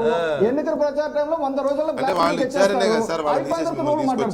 చేస్తున్నాం కదా. అందుకని మేము అంటున్నది కూడా చేయమని అంటున్నాం, ఆయన అంటున్నది కూడా అదే. 5 ఏళ్ల నుంచి కనీసం సిట్ అయిన వాళ్ళు నిజమేనండి. మొదటి కేబినెట్ లో సంతకం పెట్టి రఘునందన్ sit గారు చేస్తే నిజమే మాట్లాడే సార్. వాళ్ళు ఎందుకండి? 5 ఏళ్ల నుంచి సిట్ అయిన వాళ్ళకి మీకు 2 ఏళ్ళు అయిపోయింది. మేము సిట్ వేసిన మొదటి కేబినెట్ అదే ఎవరు మాట్లాడినా తారీఖు రోజు మొదటి కేబినెట్ మీటింగ్ అయిన రోజే సిట్ వేసినాము. మేము అంటున్నది ఒకటే నీతి సార్. వాక్యాలు చెప్తున్నటువంటి సుప్రీం ఎవరు కోర్టు నీతి వాక్యాలు చెప్పినా జనం నమ్మడానికి సిద్ధంగా సుప్రీం కోర్టు లేరు కూడా కానీ అడిగినాం మేము. సిట్ లిస్ట్ ఇచ్చింది కదా. రిపోర్ట్లు ఇక్కడ ఉన్నాయండి. ఆ సిట్ మీద అక్టోబర్ లోనే సుప్రీం కోర్టు మహాప్రభు నా పర్పస్ అర్థం కావడం లేదు, నా బాధ మీకు అర్థం కావట్లేదు, సిట్ మీరు మీ 4 ఇద్దరికి ఏళ్ళు నా బాధ అర్థం కావట్లేదు, మీకేంది బాధ? నా బాధ మీ ఇద్దరికి అర్థం కావట్లేదు. నాకు అర్థమైంది సార్. అర్థమైనప్పుడు ఎందుకు 100% మాట్లాడేవారు, ఎందుకు అర్థమైంది. చర్చ జరగనివ్వరు? అరే 100% అరే ఒక మహిళ అంత జరగనివ్వరు తెగింపు చేసి ఆఫ్టర్ 10 రూపాయల టికెట్ కోసం వారం రోజు జైలుకి వెళ్తే ఈ దేశంలో ఒక మంచి చర్చ జరగాలని జరిగితే 100% ఇక్కడ కూడా అదే రాజకీయాలు suggest చేస్తాం. ఏం చేస్తారు రఘునందన్ గారు? ఐఎమ్ సారీ, 100% నేను మంచి నాకు చర్చ చాలా బాధ జరగాలని అనిపిస్తా ఉంది. కోరుకుంటున్నాను. సోషల్ ఇక్కడ కన్సర్న్ జరుగుతున్నటువంటి ఉన్నప్పుడు చర్చ ఇలాంటి చర్చలో పార్లమెంట్లో ఇలాంటి రాజకీయాలు రాకూడదు. ఇక్కడ పద్మనాభ రెడ్డి గారు జరుగుతున్న చర్చ పార్లమెంట్ లోనే పార్లమెంట్లో నిజమే, జరగాలని పార్లమెంట్ లోనే చర్చ జరగాలి, చట్టాలు జరగాలంటే పార్లమెంట్ లోనే చర్చ జరగాలి, ఇలాంటివి పోవాలంటే నిజమే. కానీ అక్కడే సగం మంది బ్యాంక్రప్ట్స్ ఉన్నారండి, అక్కడే సగం మంది అవినీతి పరులు ఉన్నారని మనకు తెలుసు. అక్కడే 50 కోట్ల రూపాయలు పెట్టి లోక్సభ గెలిచిన వాళ్ళు ఉన్నప్పుడు ఆయన ఎట్లా ఈ చట్టానికి లేకపోతే ఇటువంటి ఆయన సమర్థిస్తాడు? అందుకే ఫండ్ గుడ్ గవర్నెన్స్ సంస్థలు ఎందుకు పుడతాయి? ఇటువంటి వాటి కోసం పుడతాయి. ఈ మహిళ ఎందుకు జైలుకి వెళ్ళింది? అక్కడ జరగదనే భయంతోనే, అక్కడ జరుగుతుందనే నమ్మకం లేకనే ఆమె జైలుకి వెళ్ళింది. నా పర్పస్ ఒకటే, ఓకే మీరు అన్నారు, ఓకే మీ పెద్దవారు మీరు చెప్పిందని నేను అంగీకరిస్తాను. నేను రేపటి నుంచి విజయ మాల్యాన్ని అని తీసుకొచ్చేంత వరకు, లేకపోతే రాజగోపాల్ దగ్గర డబ్బులు వసూలు చేసేంత వరకు మేము లోన్లు కట్టాం, మేము బిల్లులు చెల్లించాలని ప్రజలు తిరగబడితే అరాచకం అవుతుంది, అది అన్డెమోక్రటిక్ అవుతుంది, ఒప్పుకుంటా నేను. కానీ ప్రభుత్వం మీద ఒత్తిడి పెరగాలి. ఒకే ఒక్క హోప్ ఈ దేశంలో, ఒకే ఒక్క హోప్ ఇప్పుడున్న పరిస్థితుల్లో నరేంద్ర మోడీ ఉన్నాడు, ఆయన మీద ఒత్తిడి పెరగాలి. లోక్పాల్ తెస్తారా, అవినీతి సార్ ఇది అవినీతికి పరాకాష్ట సార్, ఇదే పెద్ద అవినీతిది, దీని మీద చర్చ జరగనివ్వండి అంటే ఇక్కడే జరగనివ్వకపోతే ఇక్కడ జనంలో ఏం జరగనిస్తారు వీళ్ళు? అదేదో స్మాల్ ఇన్సిడెంట్ అని అది కాదు, కానీ ఇప్పుడు ఇక్కడ ఏంటంటే ఆ మహిళ బాంబేలో చేసిన దాన్ని ఒక ఎగ్జాంపుల్గానే తీసుకోవాలి, ఎగ్జాంపుల్గానే అందరు ఫాలో కావద్దు. అది నంబర్ 1. నంబర్ 2 ఏంటంటే చట్టంలో ఎక్కడ మార్పు రావాలంటే, ఉదాహరణకు ఒక అధికారి లంచం తీసుకుంటూ పట్టుబడ్డాడు అనుకుందాం, ఒక 50,000 లంచం, ఇమీడియట్లీ ఏసీబీ ఏం చేస్తుంది? ఆయన బంధువుల మీద, ఆయన ఆఫీసులో, ఆయన ఇంట్లో మొత్తం సెర్చ్ చేస్తుంది, రిలేటెడ్ మ్యాటర్ అంతా కలెక్ట్ చేస్తుంది. ఇప్పుడు ఒక ఎంపీ కాదు, ఒక డిఫాల్టర్ ఉన్నాడు అనుకోండి, ఆయన మీద ఏమైనా ఆస్తులు ఉన్నాయా లేదా అదే చూస్తున్నారు. అది కాదు పద్ధతి. లోన్ తీసుకున్నాడు, నీ పేరు మీద ఏం ఆస్తులు ఉన్నాయి, లోన్ తీసుకొని నా పేరు మీద ఆస్తులని బెనామీ వేరే వాళ్ళకి పంపుతున్నారు. ఆ విధంగా చట్టం, గట్టి చట్టం రావాలి ఒకటి. రెండోది ఏంటంటే ఇండియన్ సొసైటీలో చాలామంది కరప్ట్ అయి ఉన్నారు, పబ్లిక్ కరప్ట్ అయి ఉన్నారు.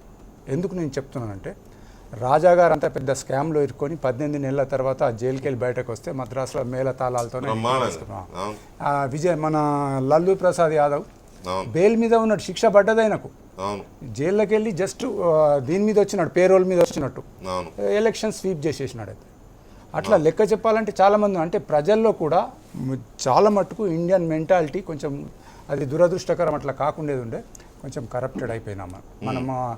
మంచి చెడ్డ లక్ష్మణ రేఖ దాటిపోయేసి ఎవరి డబ్బు ఉంటే వాడే. కన్న తల్లి కూడా 3 కొడుకులలో బాగా అవినీతి పరుడైన కొడుకు బాగా సంపాదిస్తే ఆయన దిక్కు చూస్తున్నది, మిగిలిన 2 దిక్కు చూడటం లేదు. 4 దగ్గర కూర్చున్న దగ్గర ఒక వ్యక్తి బాగా డబ్బున్న ఆయన పెద్ద కార్లో వస్తే ఆయనకు రెస్పెక్ట్ ఇస్తున్నాం. సో అది కాదు. కానీ ఇప్పుడు దీనికి వచ్చినప్పుడు నేను అనేది ఏంటంటే, ఇది ఎక్స్ట్రీమ్కి పోయినట్టయితే ఇండస్ట్రీస్ అన్ని మూలపడతాయి. ఏ ఇండస్ట్రీ అయినా ప్రపంచంలో ఎక్కడైనా బ్యాంక్ అప్పియంది అది నడవదు. అది కొన్ని సందర్భాల్లో ఆ నెల జీతాలు కూడా ఈ బ్యాంకుల నుంచి తీసుకోవాలి. దీన్ని చాలా దూరం గుంజొద్దు. ఇప్పటికి ఇంకా లాస్ పెద్దగా మొత్తం డెడ్ ఎండ్కు రాలే మనం. ఇప్పటికీ బ్యాంకులలో కొంచెం అంత హెల్దీ ఇది ఉంది. టోటల్ బ్యాంకింగ్ సెక్టర్లో ఏదైతే మనీ సర్క్యులేట్ అవుతుందో దాంట్లో హార్డ్లీ 10% ఇది. అయితే ఐ కరెక్ట్? 17% ఉంది ఇది బ్యాడ్ లోన్స్. దీంట్లోపల ఆస్తులని పట్టుకొని కొద్ది చట్టాన్ని మార్పు చేసి ఆస్తులని వాళ్ళ జప్తు చేస్తే అంతకెక్కువ వెళ్తుంది. ప్రతి వాళ్ళకు ఉన్నది ఇప్పుడు ఏదైతే డెట్స్ ఉన్నాయో వాళ్ళకు. అలాగని చెప్పి 100% రికవరీ కూడా కాదు. ఒక 15-20% ఏమవుతుందంటే అది ఫ్యాక్టరీ నడవకను, ఫైర్ యాక్సిడెంట్, రకరకాలుగా. సో ఏ బ్యాంక్ అయినా ఆ ప్రొవిజన్ పెట్టుకుంటుంది 10-20%. ఇప్పుడు కావాల్సింది ప్రజల నుంచి ఎలక్టెడ్ రిప్రజెంటేటివ్ మీద ప్రెషర్ రావాలి, మీరు చట్టం చేంజ్ చేయండి అని చెప్పి. పబ్లిక్ నుంచి లెటర్స్ రావాలి. అంతేగాని నేను ఎలక్ట్రిసిటీ బిల్ కట్టను, వాటర్ బిల్ కట్టను అంటే సింబాలిక్గా వినడానికి బాగుంటుంది, కానీ మీరు విజయమాల్యాన్ని తోలుకొస్తేనే నేను బస్ టికెట్ కొంటానంటే కొంచెం ఇబ్బందికరం. సార్ ఇప్పుడు దీనిలో ఈ సపోజ్ ఏదైనా నగ తాకట్టు పెట్టుకుని కనుక లోన్ ఇస్తే 3 ఇన్స్టాల్మెంట్స్ కనుక రాకపోతే 90 days అయితే ఈ తాకట్టు పెట్టినటువంటి నగర్ని ఆక్షన్లో పెడతారు. ఆక్షన్లో పెట్టినప్పుడు ఎవరు తాకట్టు పెట్టినారు అనేటటువంటి పేరు పేపర్లో సో పేపర్లో వేసేటటువంటి చట్టం అదే చట్టం ఉన్నప్పుడు ఈ దొంగల పేర్లు చెప్పడానికి సుప్రీంకోర్టు అడిగితే నో అని ఎందుకు చెప్పింది ఆర్బీఐ? సుప్రీంకోర్టు అడిగింది 500 కోట్ల రూపాయల పైబడినటువంటి వాళ్ళ పేర్లు ఇవ్వండి అంటే కోడ్ ఆఫ్ సీక్రెసీ అంటారు. అది ఎంత అన్యాయం అది.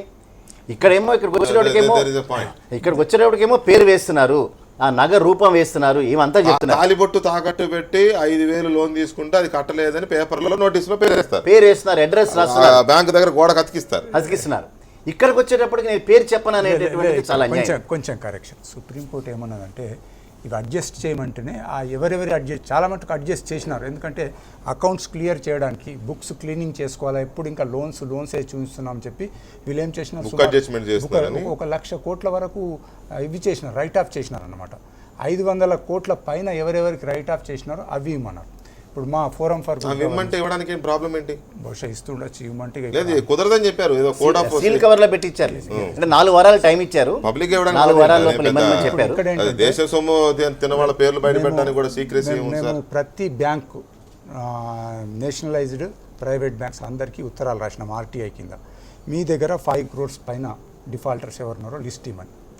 అది ఫ్యుడిషియరీ రిలేషన్షిప్, ఆయనకు మాకు వ్యాపార సంబంధమైన రిలేషన్షిప్ ఉన్నది కాబట్టి ఇవ్వడానికి కుదరదన్నారు.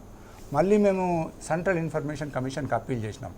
వాళ్ళు చక్కగా చెప్పినారు, you are only the custodian, ప్రజల డబ్బు మీ దగ్గర ఉన్నది, దాన్ని బాగా చేసి దేశాన్ని అభివృద్ధి చేయండి, ప్రజలకు ఇంట్రెస్ట్ ఇవ్వండి అంటే చెడ్డవాళ్ళకు లోన్లు ఇచ్చి ఫ్యుడిషియరీ రిలేషన్షిప్ కాదు తప్పక ఇవ్వాల్సిందే అంటే ఒక్కొక్క బ్యాంక్ ఇప్పుడు మొత్తం మా దగ్గరికి బ్యాంకు లిస్టులు వస్తూ ఉన్నాయి, అందరు చకాచక మొత్తం ఇచ్చేసేస్తున్నారు అనమాట.